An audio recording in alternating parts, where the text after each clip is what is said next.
Hey guys, it's good to see you again. Yesterday I had to ride down to KL to the city center. I had an appointment somewhere close to Masjid India and had to go back on the scooter just during rush hour, and it was a terrible rain as the weather in KL has been very bad lately. It's been raining a lot, it's a bit chilly as well.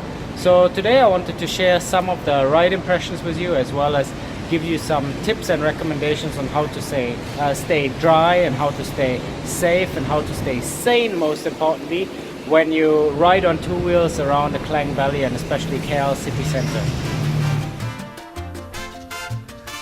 Alright, this is an area which I really try to avoid during rush hour, especially if it's raining like today. It has been raining the whole day yesterday, the whole day today, so everything is wet. If there's oil on the road, it can be very dangerous as well, so it's no fun to ride obviously, but you have to do what you have to do sometimes. So let's move on.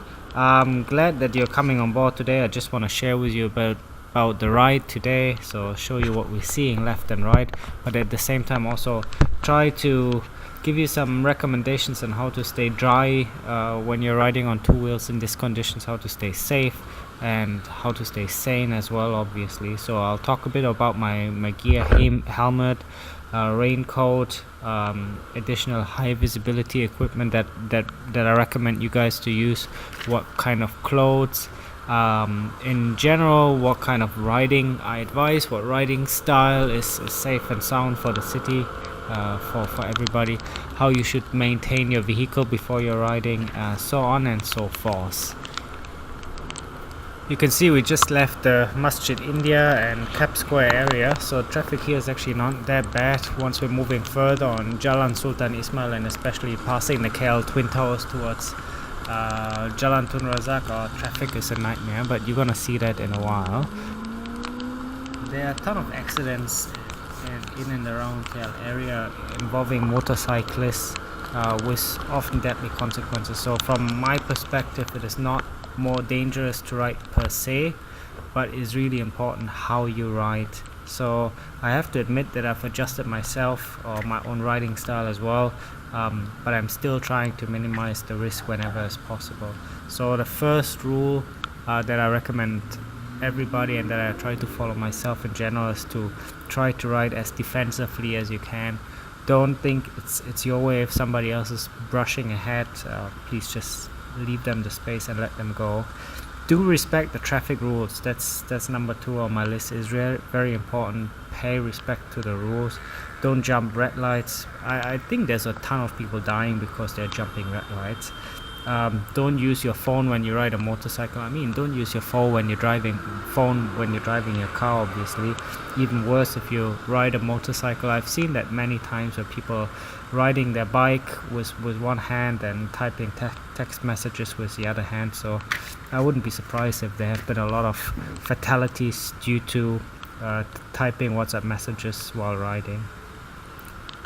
Obviously, don't ride on the wrong side of the road. Don't ride against the traffic. I see that every day, that people ride against the traffic. Doesn't seem safe to me. It's common sense not to do it, but yeah, this is also another way to bring the statistic on traffic incidents up if you just don't follow the rules. Okay, if you look up to your right hand side, this is the world famous Kuala Lumpur Twin Towers, Petronas Twin Towers. Yeah, as the name is indicating, I think it's the headquarter of the Petronas Petroleum Oil and Gas Company. Downstairs on the right hand side, there's a huge luxury shopping mall. Yeah, you can do some great shopping down there. There's a few food outlets that you can check out. Unfortunately, with the weather conditions today, it looks all but nice. It's wet, rainy, cloudy. But if you have a sunny day, it really looks majestic, those two twin towers. You can see them from the distance everywhere around from KL, and lit up at night. They do really look magnificent and are the landmark of the city and of the country as well. Concerning the riding gear that I recommend everybody to wear when you guys are riding on motorcycles, for me it's very important to start with your head first, because this is where your brain is. Obviously it's very important to protect your head accordingly and appropriately. I see a lot of riders here wearing very cheap, I will call it nutshell helmet, which is just covering the top and back of your head. I don't think that's very smart and that's appropriate, because you will never know where the impact will be. If you fall off the bike, you don't know whether it's going to hit your nose, whether it's going to hit your chin, or whether it's going to hit the back or side of your head. Hence, I do recommend you to invest a bit and buy a proper full face helmet. Yes, I understand that with the weather conditions in Malaysia being extremely hot and humid, wearing a full face helmet is not as comfortable and convenient as an open helmet, because there you get a fresh breeze into your face all the time. It's very easy to put it on and off, but do invest a bit in that safety, because if it really hits you down, you don't know where you're gonna have the impact. I like the HJC helmet that I picked up a few years back. It wasn't that expensive. I think everybody that affords a small bike can afford a proper helmet as well. Very happy with it. It got some air vents, so air circulation or overheating is also not really an issue, because you can always open the visor as well if it really gets too hot.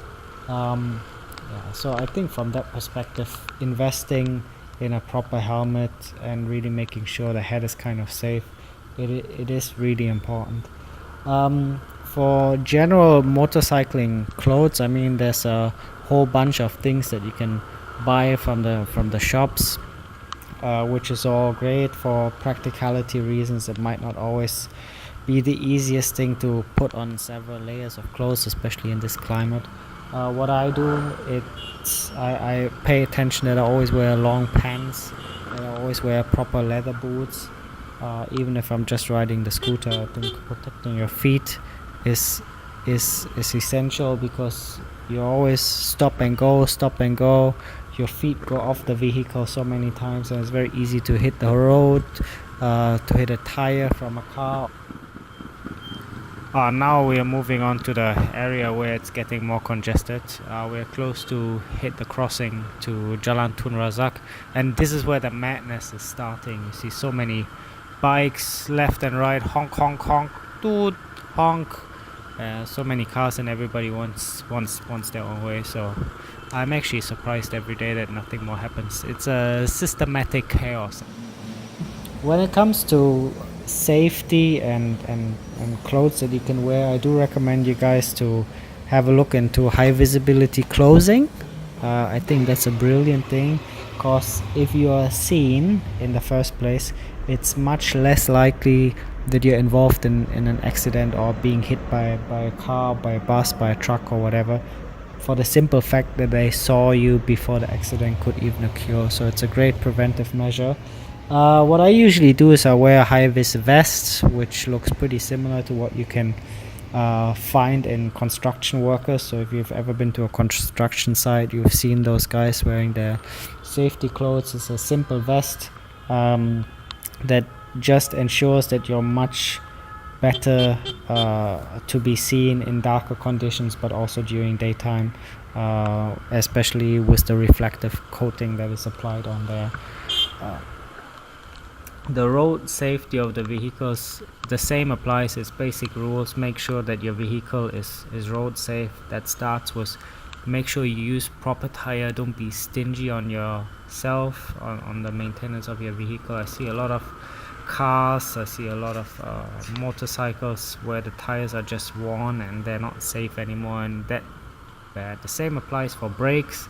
Usually the brakes for new bikes, they will last you quite some time, since they're really well done nowadays, but you need to maintain them and ensure if their brake discs are worn out that you replace the disc and the levers.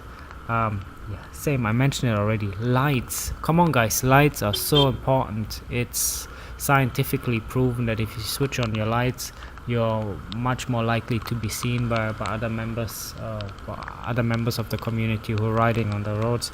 And I think this is why they introduced daytime running lights for cars in the past as well. So please make sure your lights are working. And it's always a nightmare for me if I drive a car and then last minute you see a cyclist or motorcyclist with a scooter at the side of the road with no lights and you just don't see them. Fortunately in KL most of the streets are lit up, so the visibility is quite good, but yeah, Don't get yourself killed just by not switching on or not using a light properly. Thank you for following me on today's video. I hope the recommendations on how to stay dry, how to stay safe, and most importantly on how to stay sane within our heads when you go through the big city traffic were helpful for you. Please do leave a comment below in the comment section. If you have any questions or remarks, do let me know. If you have any recommendations for me on where I should travel with my bike in and around the Klang Valley, KL, do let me know as well, as I'm looking forward to hear from you. Till next time.